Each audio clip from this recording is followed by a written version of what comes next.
Hey, Nothing Brown much. Sugar, how you doing? Hey, everybody. Good job, everyone. What's going on? Hold on. We can hear you. Okay, you fading out. Go ahead a little bit. Okay, there I am. There you Okay, go. hello, everybody on the panel. Hey, Everyone, the two champions up here. You did a great job. But what I wanted to say, also, like if you're gonna label yourself as being a Native American, you're gonna have to show that bloodline. And I think that's what Nappy Yankee was trying to say. You're going to have to show how you are attached to that land. Like I was telling you, I can trace my bloodline back to the 1700s. And my grandfather, great great grandfather, fought in the Confederate War. I still have his certificate sitting here. I can claim the sons and daughters of the Confederacy. They were forced to fight. They didn't have a choice to fight, but you're gonna have to show that you are attached to the land. So that's why I think Nappy was saying, if you're gonna claim that, what they're saying is that you have to show proof that you have this bloodline to the land. You're gonna have to show generations, and so that's why he probably said that.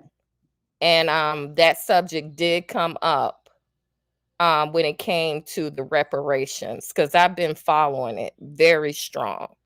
So you're going to have to show that that's your bloodline, and you're going to have to show that you're attached to this land.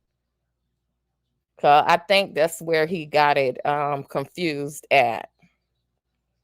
So, but other than that, I love what you have been doing, Hoodie. I mean, it's I've loved this chat tonight. I mean, we do have a good part to our sector, but I'm gonna go ahead and step down. All right, Brown Sugar, salute Shakim, salute the drama, man, for y'all getting it in tonight, man. Yeah, I just want to add that Nappy Yankee said I didn't look Indian. So I'm just wondering, what does he think Indians look like? Because I can show you a bunch of black Indians right now.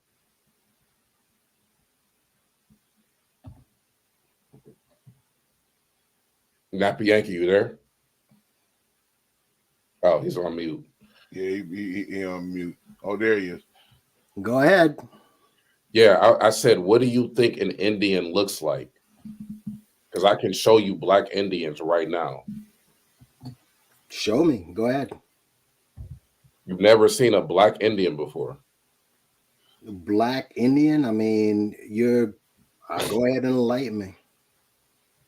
Wow. Come on, bro. Are you trolling right now? Are you serious? No, I want you to enlighten me. Go ahead. I'm listening now. Whoops. I'm listening now. Okay. Uh-oh. Duh. So, I mean, I can't believe you, as much research as you do, have never seen a black Indian before. But it's all good, because they don't teach this in American westernized schools. So, I can share my screen real quick.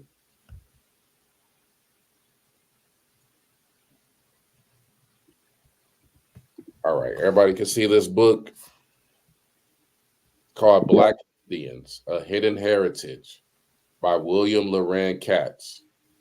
And so it talks about how in early America they tried to create divisions between races, and they tried to create a division between the red man and the black man.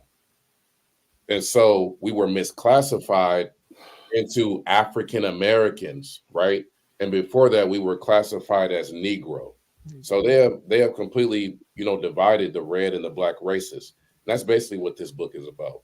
So on the cover, you're looking at two black Indians, one that looks like a regular everyday black man, and another that looks a little more mongoloid. But the black cowboys, all the cowboy movies were based on the black Indians. So start with this book, and this is just one resource. All right. So, just this book written by this guy, William Loran Katz. And this will teach me about Black Indians. I got a few books for you. Have you ever heard of? Well, let's stick on this book for a second. Hold on, let's stick on this book for a second. Are there any references in this book? There's tons of references in this book. In the back, well, obviously, I don't think you have a PDF or whatever, but I've seen this book, and I've seen people online who, again, follow this Black Indian rhetoric. And whenever I look at a book, I just want to make sure that there are references in there. Now, I haven't read this book yet. Obviously, this is written by a white guy by the name of William Loren Katz.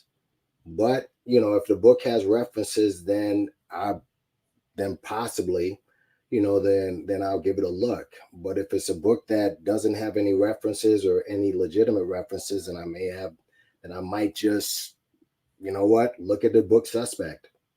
But go ahead, show other books. Okay, so that's one resource. Now let's look at Florida's Negro War. Mm-hmm. This is by Professor Anthony Dixon, who's a Black Seminole. He has Black Seminole ancestry. And this book shows you that, you know, one of the greatest slave rebellions in the United States took place in Florida from 1835 to 1842. Mm-hmm. And again, this was the government's efforts to enslave the Black Seminole population. Okay. So those are Black people right there in Florida who fought a war, 3 wars. And they're part of my family as well. So shout out to you, Shakim, for bringing that up. Also, I was going to say, can you actually pull up photos? You can pull up modern photos of Black Seminoles that are currently living in Florida and in other places in the country. And yeah, you'll be surprised that Black people are, we're diverse in our backgrounds and in our history. Mm-hmm. And yes, some of us happen to be native to the land. And we don't look like these Mexican people that, you know, they're claiming are the natives, when right. Some of them are, but some of them are not. Like Shakim was saying, there's a lot of white people that posed as natives in the past. And that's how these reservations have gotten into where they are now. Yes. But if Black people did, and both of you men made very good points, because if Black people took what we, what we use today, in the economy, and put that into our own reservation, if you want to call it, right, into our own land, and put it back into our own communities, and build that land into new institutions, and like banks and schools and hospitals and all these things, then we would take over. They know this, because we wouldn't allow all these other groups to come in and pose as us. Okay, we've already learned from all this. So yeah, I just wanted you to see some photos of actual Seminole people. And I have pictures of my grandfather that I think are still on my community wall. He's an actual Seminole. And he comes from that on his father's side. I forgot where his mother is, but I believe she's Seminole too. I have to ask my mom. But I know for a fact that he is. And my father's side has other various forms of Black Indians as well. So you'll be very surprised about that. But it's time for all of us to stop fighting about these stupid little things and to come together, with some solutions, because these men are really giving solutions. They are. Yeah, I can't believe Nappy Yankee had never seen a Black Indian before. And the fact that he said you don't look up the Philippians too. He's trolling, man. I think he's trolling too, because I mean, there's no way you've never heard of. There's no way you've never heard of the Black Califian. You know what I mean? That's over in California. That's how the name California came into place. Right. Cali is Black. Yeah, and if you just look at some people that are like from the area, right? Mm-hmm. Where they're kind of native to California, and they're Black. There's they have a certain look to them. Mm-hmm. And you just take a look and just pay attention to those kinds of things. So educate each other. Nappy Yankee. Yes, you believe that there were people here before the settlers came through, right? That there are already people here? Yes. Okay, so in your mind, what do those people look like? Well, you talked about the Let's go elementary. Pilgrims and Indians. What did the Indians look like in your mind? well, the Indians were probably black. Oh. See, you're killing me right now. You just said I don't look Indian though. So what you, Yeah, You're killing me. sir, East Indians are black. Okay, Ethiopians are black. All right. So when you say that they're black, all right, you're just saying black skin color. and then you didn't acknowledge the Olmecs being black at all. You just said, yeah, people. Yeah, because I've seen people just use that as a way to try to say that we're Indian. Like they'll take a picture of, say, Fredro Starr, and they'll say he looks like one of the statues, and that just proves that we're Indian, and that may not be the case. I don't like to use the word Indian. I'm not gonna lie to you. I don't like to. I don't like all these labels, like the Indian, the African American, all that shit. Mm-hmm. That all they can take all of that shit with them, right? But At the end of the day, heritage is heritage, though. Who you come from, what blood you come from, what bloodlines you come from.